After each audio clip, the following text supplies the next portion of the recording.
ఓం సహనావవతు సహనౌ భునక్తు సహ వీర్యం కరవావహై తేజస్వినావధీతమస్తు మా విద్విషావహై. ఓం శాంతి శాంతి శాంతి. ఓం గురుర్బ్రహ్మా గురుర్విష్ణుః గురుర్దేవో మహేశ్వరః గురురేవ పరం బ్రహ్మ తస్మై శ్రీ గురవే నమః.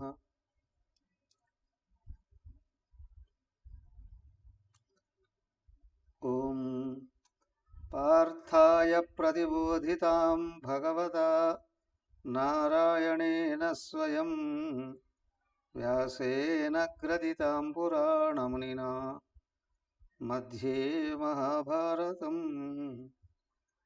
అద్వైతామృతవర్షిణీం భగవతీం అష్టాదశాధ్యాయినీం అంబ త్వామనుసందధామి భగవద్గీతే భవద్వేషిణీం.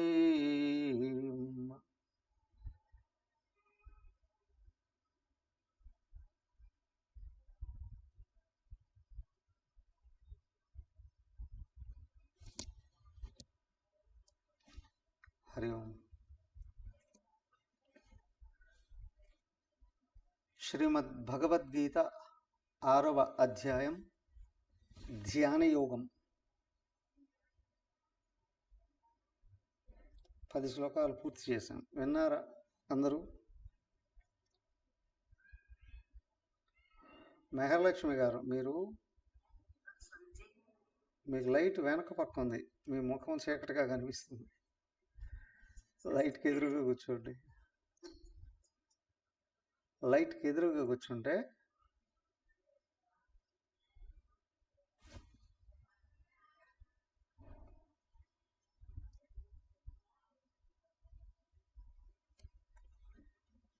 మొదటి 10 శ్లోకాలు ధ్యానానికి ఉపోద్ఘాతం.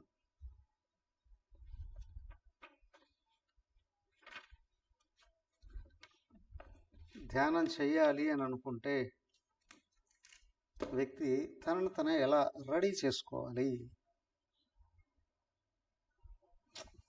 ధ్యానం దేని గురించి చేయాలి?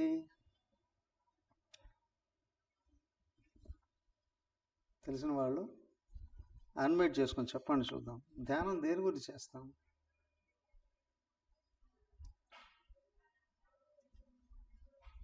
ధ్యానానికి డెఫినిషన్ ఏంటి? నిర్విషయం మనః, ఇది ధ్యానం. మనసుని ఆలోచనల నుండి బయటపడవేసి వ్యక్తి తన మూల స్వరూపమైన ఆత్మలో లయం కావడం.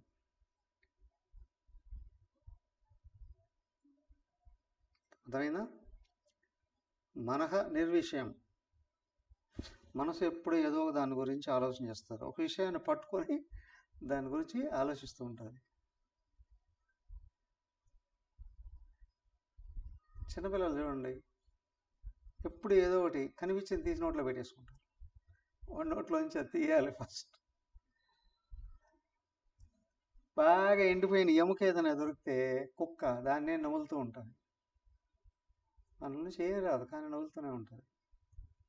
అలాగే మనసు కూడా తనకి ఏది ఇష్టము, ఏది బాగా అయిష్టము, అర్థమైందా? ఏది ఇష్టము, దేని మీద ద్వేషము, ఈ రెండింటి గురించి ఆలోచిస్తూ ఉంటాను. ఒక్కోసారి ఒక్కో దాన్ని పట్టుకొని దాన్ని మునిగిపోతూ ఉంటుంది.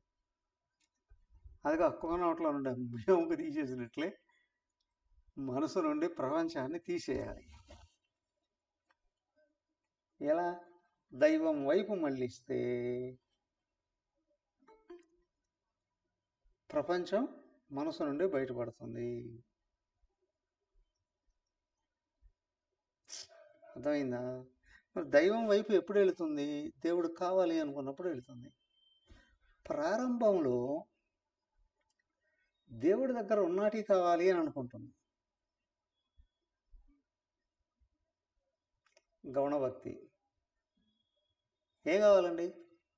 అర్థ కామాలు, తర్వాత ధార్మిక కర్మల ద్వారాగా వచ్చే పుణ్యాలు, దీనివలన పైలోకాలు కూడా. ధర్మార్థ కామాల విషయంలో ఇవన్నీ దేవుణ్ణి ఆరాధిస్తే దొరుకుతాయి. పూజించడం, స్తుతించడం, జపించడం, దాన ధర్మాలు చేయడం, యజ్ఞయాగాదులు చేయడం, ఇవన్నిటిని కర్మకాండ అంటారు. వీటన్నిటి ఉద్దేశం ఇహ పరలోకాలలో ఏదో ఒకటి కావాలి. బాగా గమనించండి, దేవుడి దగ్గర ఉన్నటివి కావాలి, అంతేగాని దేవుడు కావాలి అని కాదు. దేవుడి దగ్గర ఉన్నటివి కావాలి అని అనుకున్నప్పుడు నువ్వు ఏది కావాలంటే దాని మీద ఆలోచన వస్తుంది, కానీ ఇచ్చేవాడి దగ్గరికి వెళ్ళదు. అవునా? ఎవడిస్తున్నాడో దృష్టి వాడి మీదకి మళ్ళిస్తే అది నిజమైన భక్తి అవుతుంది. అవునా? ఇచ్చేవాడున్నాడు, వాడికి కృతజ్ఞతతో వాణ్ణి గుర్తుంచుకోవడం అది ఉత్తమ జపం. వాడిని తెలుసుకోవడం శ్రవణం. వాడిని గుర్తు చేసుకోవడానికి, ఆయన విభూతులు గుర్తు చేసుకోవడానికి ప్రయత్నం చేయడం, ఆయన బోధనలు వినడానికి ట్రై చేయడం, ఆయన చూపించిన సద్గుణాలని పెంపొందింపజేసుకోవడానికి ప్రయత్నం చేయడం, మననం. ఆయనే కావాలి అని అనుకోవడం నిధిధ్యాసనం. ఇది అసలైన ధ్యానం.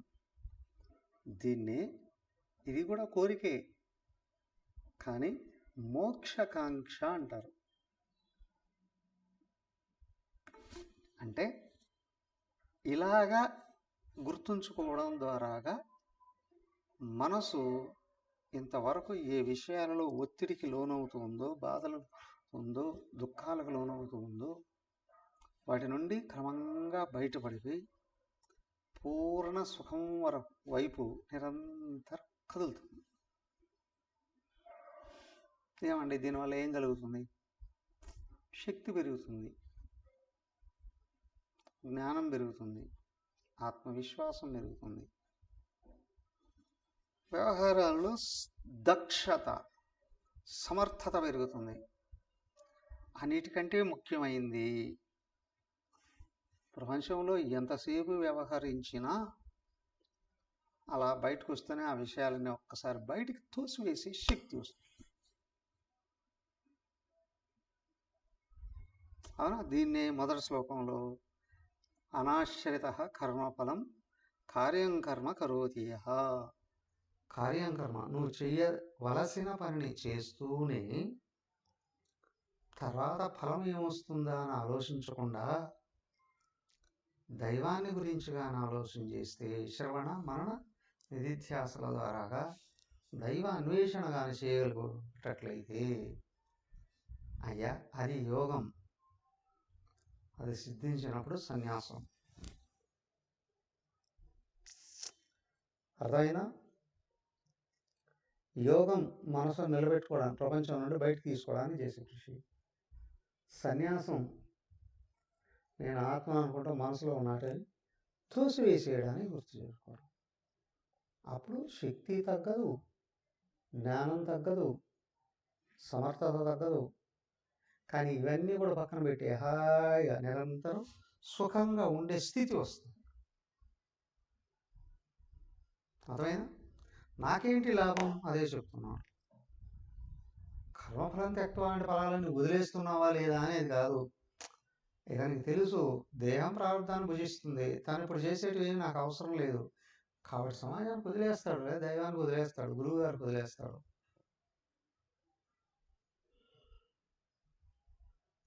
తను సుఖంగా ఉంటాడు. కాబట్టి ఏమయ్యా, యోగం సన్యాసం వేరు కాదు. ప్రారంభంలో కృషి యోగం, చివరిలో స్థితి సన్యాసం. ప్రపంచంలో ఇది సంపాదించుకొని అనుభవించాలి అనేది సంకల్పం, కోరిక. అది వదిలేస్తేనే ఇది లభిస్తుంది. అర్థమైందా? దేహావసర ప్రారంభమే తెలుస్తుంది. నువ్వు కావాలనుకున్నా రావు, వద్దనుకున్నా పోవు. కానీ ఏదైతే నీకు వస్తుందో అది నీ శరీర ఇంద్రియ మనోబుద్ధుల్ని చెదరగొట్టకుండా నీకు సహకరిస్తుందంటే నువ్వు స్వీకరించు.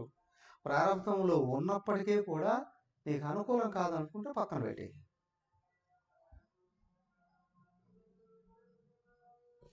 అప్పుడు క్రమంగా మనసు ఉపశమిస్తుంది. తెలుసా స్పష్టంగా ఏమని? అన్ని దేహాలను సృజించేది భగవంతుడే, అన్ని దేహాలని పోషించేది భగవంతుడే.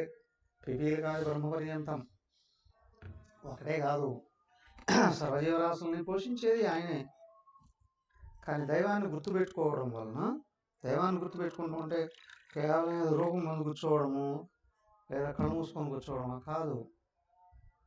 దానికి గుణాలు దిగే కొద్దీ దేహ తాదాత్మ్యం పెరుగుతుంది, గుణాలు మారే కొద్దీ ఆత్మ తాదాత్మ్యం పెరుగుతుంది.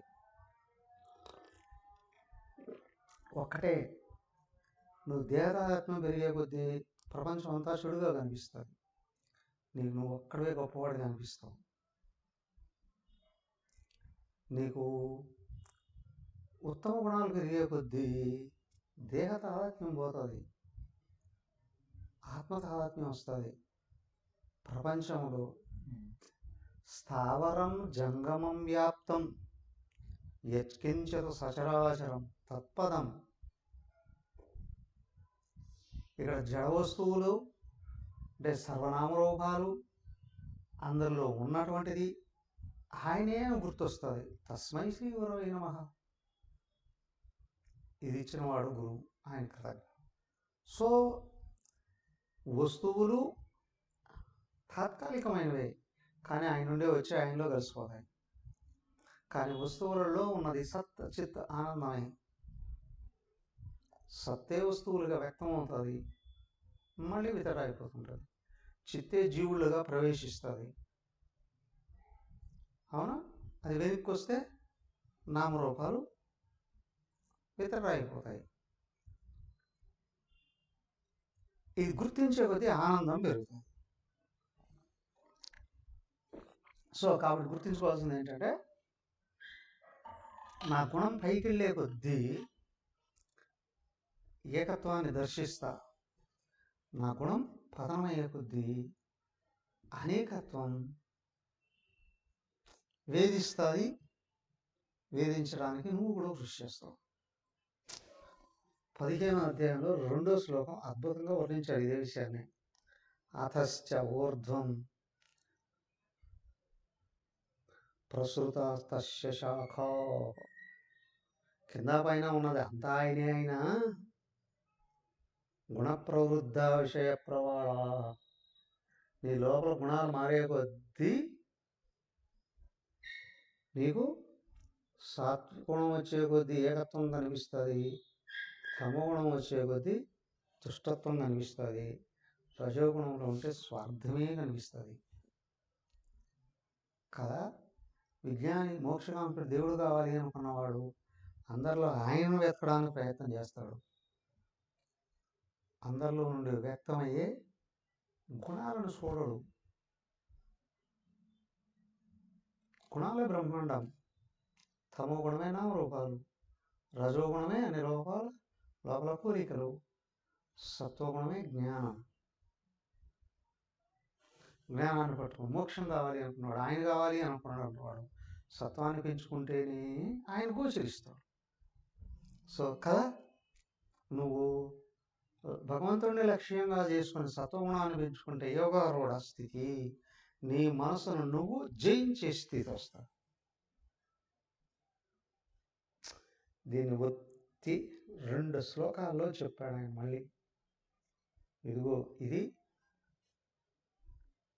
నువ్వే వృద్ధి చేసుకోవాలి, ఇంకెవ్వరు ఇవ్వరు.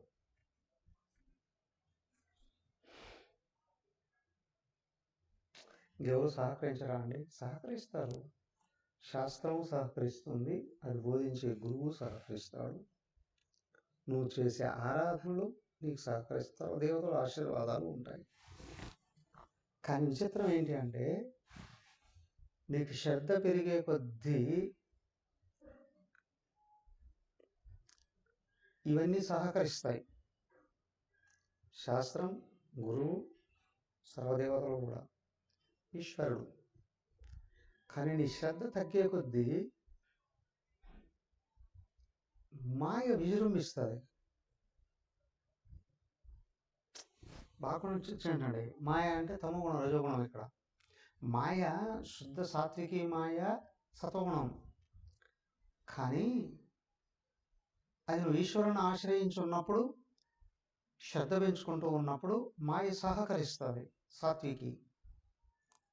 కానీ శ్రద్ధ లోపిస్తే సొంత గుణాలు ఉన్నాయి, తమోగుణం, రజోగుణం, ఇవి విజృంభిస్తాయి.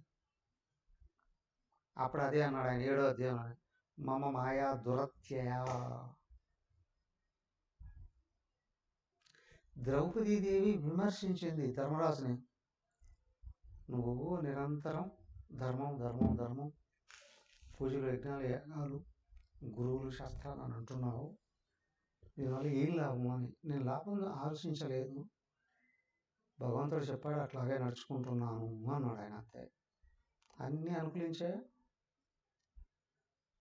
మొదట ఏమవుతుందండి అంటే, ప్రారంభంలో గుణం వృద్ధి అవుతుంది, చివరికి వచ్చేటప్పుడు ఈశ్వరుడు స్నేహితుడు అవుతాడు.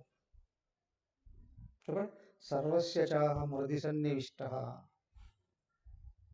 మత్త స్మృతిర్జ్ఞానం అపోహనంచ. జీవుడికి ఈశ్వరుడికి మధ్య ఉన్న అజ్ఞానం కరిగిపోతుంది, నిరంతరం ఆయన గోచరిస్తాడు. అదే చెప్తున్నాడు ఇక్కడ. నువ్వు శ్రద్ధ కలిగి ఉన్నప్పుడు శాస్త్రం, గురువు, ఈశ్వరుడు సహకరిస్తాడు, అప్పుడు నీ మనస్సు నీకు స్వాధీనం అవుతుంది. కానీ నువ్వు పట్టుదల సడలిస్తే నీ మనసు జారిపోయి, అవునా, శ్రద్ధ తిరగబడుతుంది. శాస్త్రం, గురువు, ఈశ్వరుడు మీద విశ్వాసం తగ్గే కొద్దీ నీ మనసు నిన్ను వేధించడం మొదలు పెడుతుంది. ఆత్మయేవ ఆత్మనః బంధుః, ఆత్మయేవ రిపుః ఆత్మనః. సత్వగుణం పెరిగే కొద్దీ మనసు సహకరిస్తుంది, సత్వగుణం తగ్గే కొద్దీ మనసు వేధిస్తుంది.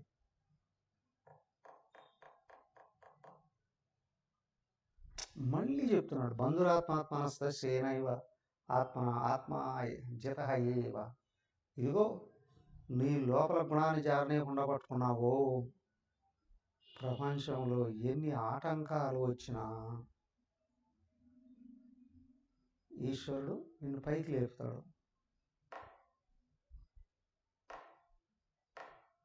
ఎలా? లోపల నుండి సందేశం ఇస్తాడు, శక్తి ఇస్తాడు. గుర్తించలేకపోతే గురువు ద్వారాగా ఇస్తాడు, లేదా శాస్త్రం ద్వారాగా అయినా అందిస్తాడు.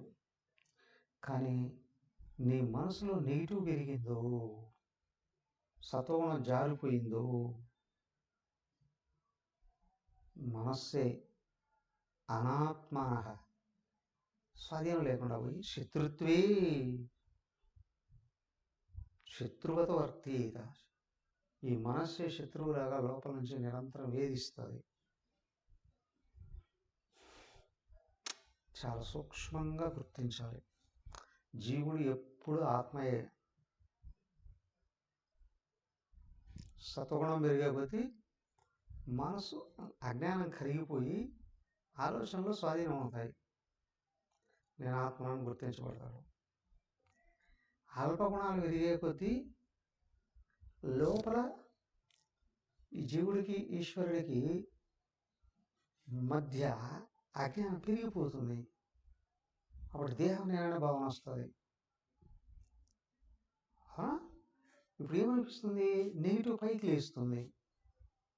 ప్రపంచం అంతా తనకంటే వేరు అని, ప్రపంచం అంతా వ్యతిరేకంగా ఉన్నది అని భావించడం జరుగుతుంది. ఇది భావించే కొద్దీ ఇంకా ఇంకా ఇంకా ఇంకా అల్పగుణాలలోకి జారిపోతాం. దానికే అన్నారు ఇక్కడ ఫస్ట్ జిత ఆత్మ. ఎలాంటి పరిస్థితులలో విరోధమైన అంటే నెగిటివ్ పనులకి అవకాశం ఇవ్వకు, చెడు పనులకి అవకాశం ఇవ్వకు.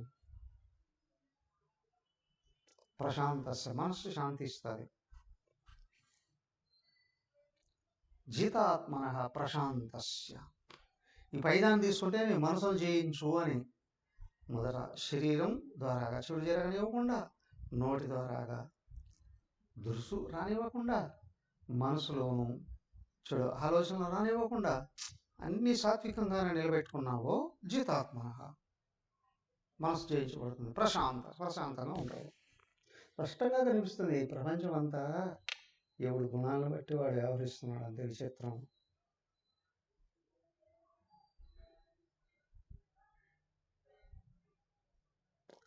కదిలే ప్రతి జీవి నుండి గుణమే నడిపిస్తుంది. గుణానికి అతీతమైన వాడిగా నువ్వు పట్టుకున్నావా, గుణం కరుగుతుంది.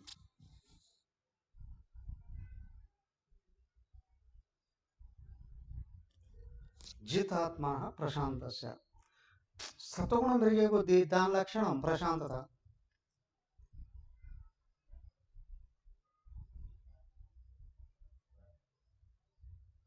సత్వాత్ సంజాయతే జ్ఞానం, రజసో లోభ ఏవ చ, ప్రమాదమోహో తమసః.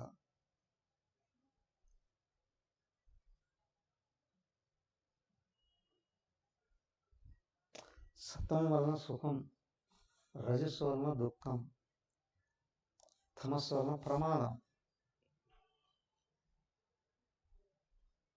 స్పష్టంగా చెప్పాడు అక్కడ.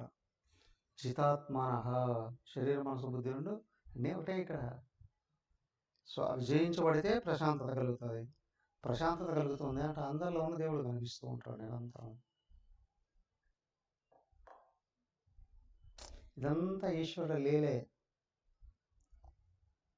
ఆయన గోచరిస్తూ ఉంటాడు. ఎక్కడికి వెళ్ళినా ఏం చేసినా ఆయన చేతలని అంటే పనులని, మాటల్ని, ఆలోచనల్ని నిరంతరం ఆయన కమాండ్ చేస్తూ ఉంటాడు. అప్పుడు శరీరానికి ఎదురయ్యే శీతోష్ణాలైనా, మనసుకు ఎదురయ్యే సుఖదుఖాలైనా, బుద్ధికి ఎదురయ్యే మానవమానాలు, లాభ నష్టాలు, జయాపజయాలు లోపల వేధించవు. ఆయనకు దగ్గరగా ఉన్నాము అంటే ఇవి వేధించవు.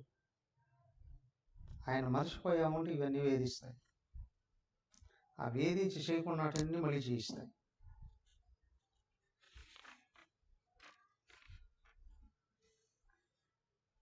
ఇలాగా చేస్తూ ఉండేటప్పుడు తను నేర్చుకున్నది, తను చేసేది, తను పొందింది అన్నీ ఒకటే అని అనిపిస్తుంది.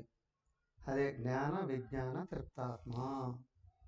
నేను ఏమైతే చదువుకున్నాను, నేను ఏమైతే చేస్తున్నాను, ఇదంతా ఒకటే, నిజమే. జ్ఞాన విజ్ఞాన రెండో తృప్త ఆత్మ.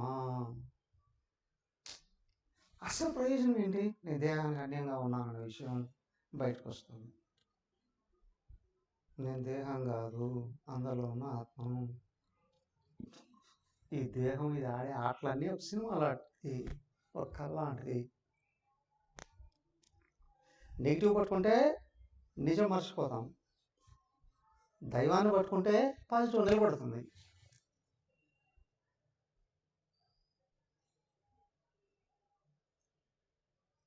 తృప్త ఆత్మ. ప్రపంచానికి అన్యంగా ఉన్నాను నేను అనే విషయం గుర్తుంటుంది నిరంతరం. ఇప్పుడు బయట ఏది కొలతలేడు. నేను గొప్పవాడినయ్యానా, తక్కువవాడినయ్యానా, అవమానించబడుతున్నానా, గౌరవించబడుతున్నానా, సుఖాలు పొందుతున్నానా, దుఃఖాలు పొందుతున్నానా, డోంట్ కేర్ అవన్నీ. ఏం రావాలో వస్తూ ఉంటాయి అంతే. తను మాత్రం అన్నిటికి వేరుగా అందరిలో ఉన్నాను అనే విషయాన్ని తృప్తిగా గుర్తుంచుకుంటాడు. కూటస్థ, శరీరంలో బుద్ధులకి ఆధారం నేను, కానీ నేను దేని మీద ఆధారపడలేను. కూటస్థ విజిత ఇంద్రియ, ఇంద్రియాలు లాగో విషయాల్లోకి. ఇప్పుడు ఈ ద్వంద్వ అనుభవాలను ఇచ్చే విషయాలు అంటే బయట మనుషులు కానీ, వ్యవహారాలు కానీ, వస్తువులు కానీ చెలింపజేయలేవు వ్యక్తిని. అదే విజిత ఇంద్రియ. అన్నీ చూస్తాడు. ఇక్కడ ఉదాసీనత వస్తుంది. ఇక్కడ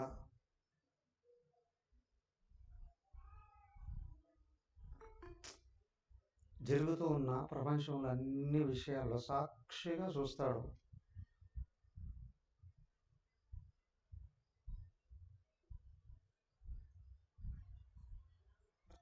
దేనితోనూ తాదాత్మ్యం ఉండదు. ఎదగాలి అనుకున్న వాళ్ళు సంప్రదిస్తారు, సంప్రదించిన వాడిని సలహా ఇస్తాడు, ఆశీర్వదిస్తాడు. యోగి ఇది ఉచితే, ఆయన యోగి అన్నారు. అక్కడ ద్వంద్వాల సహిష్ణుత ఎక్కడ లభించిందో ద్వంద్వాలకి కారణం వెతకడు. ద్వంద్వాలు ఎవరి నుండి వస్తున్నాయని కూడా గుర్తించడు, వదిలేస్తాడు. ద్వంద్వ సహిష్ణుత ఎవడెవరి నుంచి కలుగుతుందో వాడిని గుర్తించుకుంటాడు. సమ లోష్టాశ్మకాంచన, మట్టి రాయి బంగారాన్ని ఒక్కడిగా చూస్తాడండి. అది ఎట్లా? అదే చెప్పారు అక్కడ, ఇవన్నీ భూమిలో నుంచి వచ్చే వస్తువులే. స్థూలంగా ఆ విషయమే కాదు, సూక్ష్మంగా బంగారం లాంటి గౌరవాలైనా, రాయి లాంటి కష్టాలనైనా, మట్టి లాంటి దుఃఖాలైనా స్పందించడు వాటికి.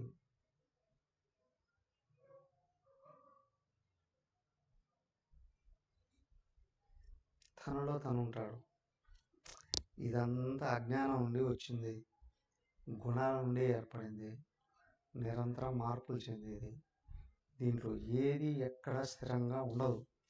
వస్తువు ఒక చోట స్థిరంగా ఉండదు, అసలు వస్తువే స్థిరంగా ఉండదు. స్వభావత వస్తువే జననం నుండి మరణం వైపు అన్నీ మారిపోతాయి. జడ వస్తువులైనా, శరీరమున బుద్ధులైనా. శరీరమున బుద్ధులు కూడా జడమేగా, కానీ వెనకలో ఉన్నవాడు ఒక్కడే, అందరిలో ఉన్నవాడు ఒక్కడే. అప్పుడు అతని ప్రవర్తన ఎవరిని చూసినా ఒక్కటిగానే ఉంటుంది. దానికి చెప్పింది సుహృత్ మిత్ర హరి ఉదాసీన మధ్యస్థ ద్వేష్య బంధుషు సాధుషు పాపేషు అపి. 8 రకాలుగా ఉంటారండి మనుషులు. వీళ్ళతో ఎవరితో వ్యవహరించినా అందరిలో ఆయనే చూస్తాడు.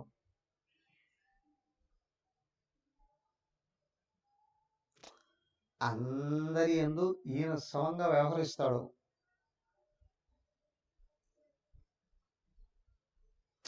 ఎదుటి వాళ్ళను బట్టి తను ప్రతిస్పందించడు, తన స్వభావాన్ని బట్టి ప్రతిస్పందిస్తాడు. తను ఆత్మనై ఉన్నాను, ఇదే అందరిలో ఉన్నది అంటే ఉపాసనలో దైవం అనుకుంటాడు, జ్ఞాన అనుభవంలో నేనే అని గుర్తిస్తాడు.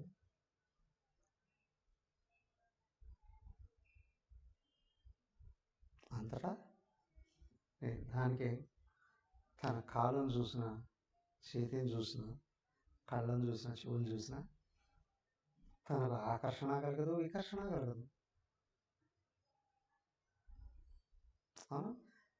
పరిగెత్తు కుడికాలు తగిలి ఎడంకాలని కుడికాలు దగ్గర కింద పడ్డాడండి. ముఖం పగిలిందండి. ఏ కాలు మీద కోపం, ఏ కాలు మీద జాలి. గట్టి పదార్థాన్ని నవ్వులుతూ నాలుకను కొరికేసుకున్నాడండి. నాలుగు మీద జాల, పళ్ళ మీద కోపమా? రెండో ఉండదు. ఎందుకంటే ఈ స్థితి అక్కడ ఈ ఉదాసీన స్థితి ఏదైతే ఉందో ఆ స్థితిలో కదిలే వస్తువుతో కాక వెనకాల ఉన్న కదలకుండా ఉన్న ఆత్మతో తాదాత్మ్యం చెంది కూర్చుంటారు. అందుకే అదే సమ అంటే విష్ణు సహస్రనామంలో ఒక నామం కూడా, భగవంతుడికి ఉన్న పేరులో ఒక పేరు సమహ అని. సమ బుద్ధి, అందరిలో ఉన్న ఆయన్ను చూస్తాడు. ఆయన గుర్తించినప్పుడు అందరిలోనూ అందరితోనూ ఈ సమవర్తనం అనేది వచ్చేస్తుంది.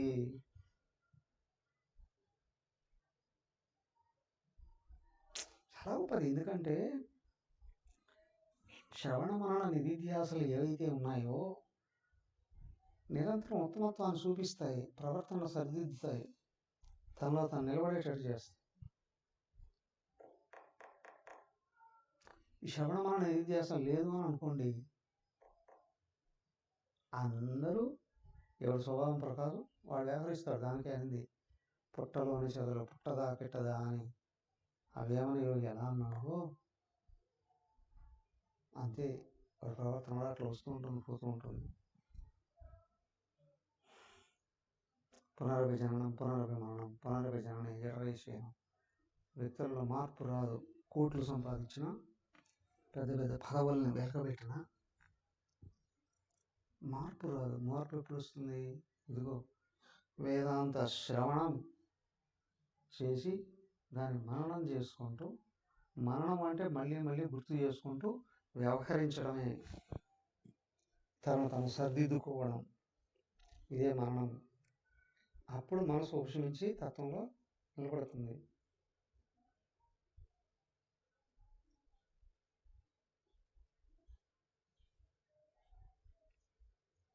కేనోపనిషత్తులోనే చెప్పాడు, ప్రపంచం ఎందుకు ఇట్లా ఉంది అనుకున్నంత వరకు దృష్టి బహిర్ముఖంగానే ఉంటుంది. ఈ ప్రపంచంతో నేనెందుకు ఇట్లా ఉన్నాను దృష్టి అంతర్ముఖం అవుతుంది. నన్ను నేను మార్చుకోవడానికి భగవంతుడు నాకు అవకాశం ఇచ్చాడు, కానీ ప్రపంచాన్ని మార్చడానికి ఎవరైనా చేసేది అది.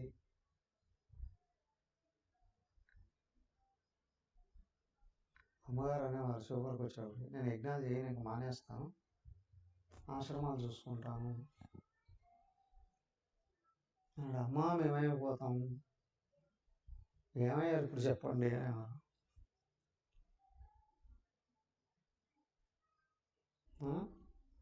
ఇదిగా ఈ ప్రపంచం అంతా పీతల లాంటిదే.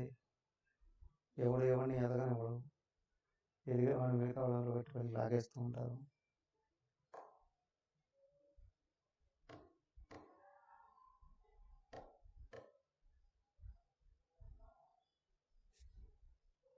మళ్ళీ అనేవారు, యజ్ఞాలు చేయకుండా కూర్చుంటే ఏం పని లేకుండా కూర్చోన్నారు అని పనిమాల పనుల కంటికి పిలుస్తున్నారు. విజ్ఞానంలో వెళితే ఏదో జ్ఞానంలో వెళ్ళకూడదు అని కూడా.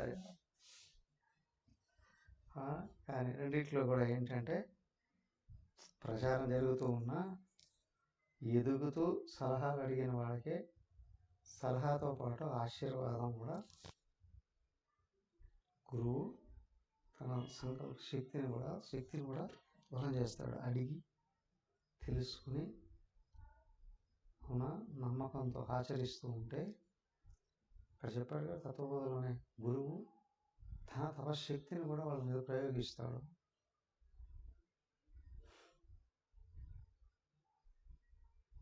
దానికే చెప్పింది అక్కడ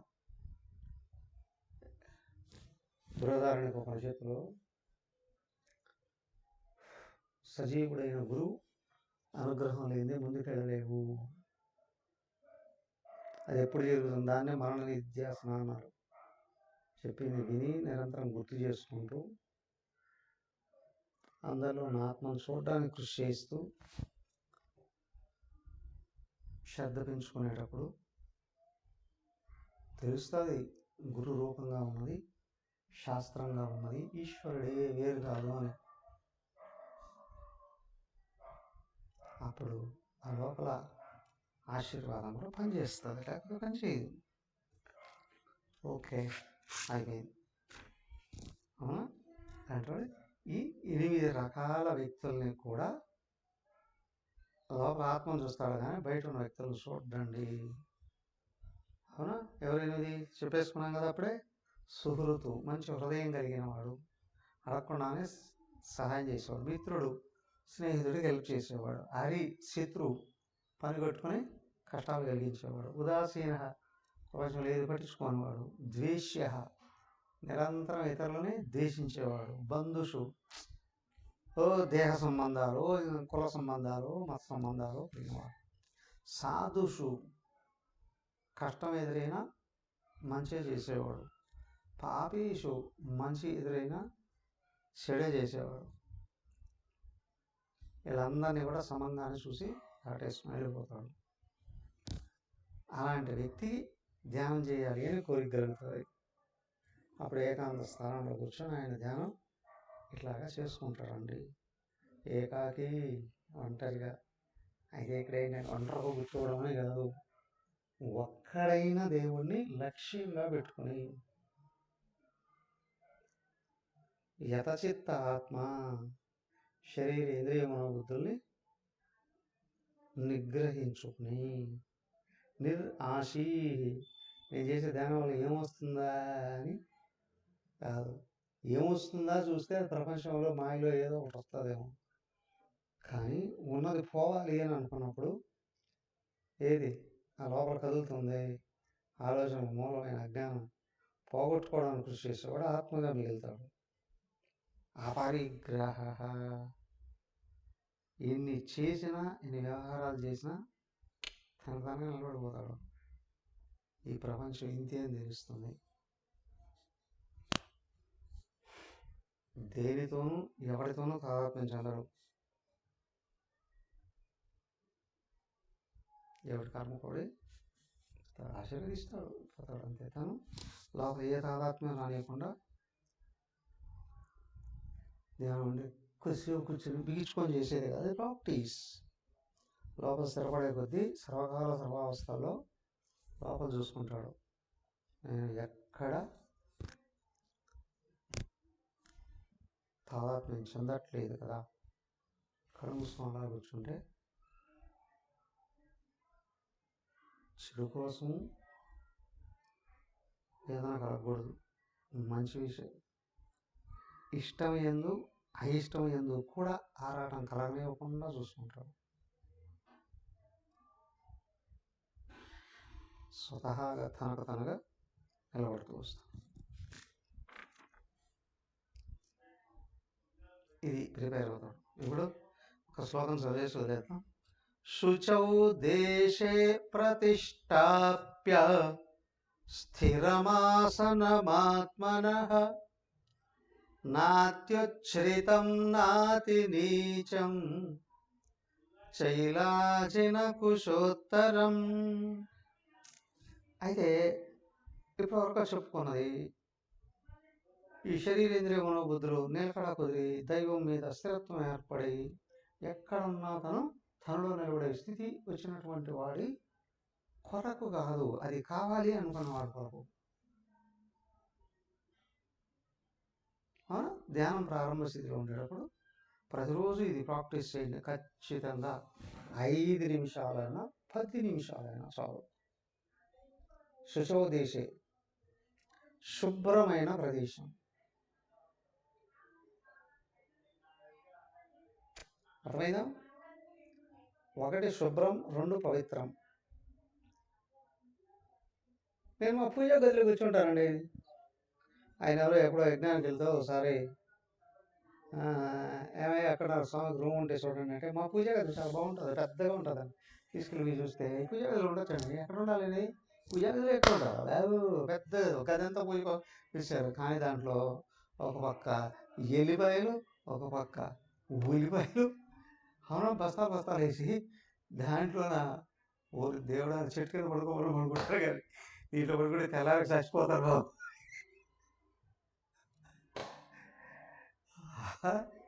కొంతమంది పూజా గది ఎటు చూసినా రామచంద్ర క్షేమలు దోమలతో నిండిపోయి ఉంటాయి.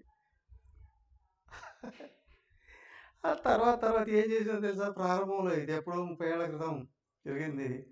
అయ్యా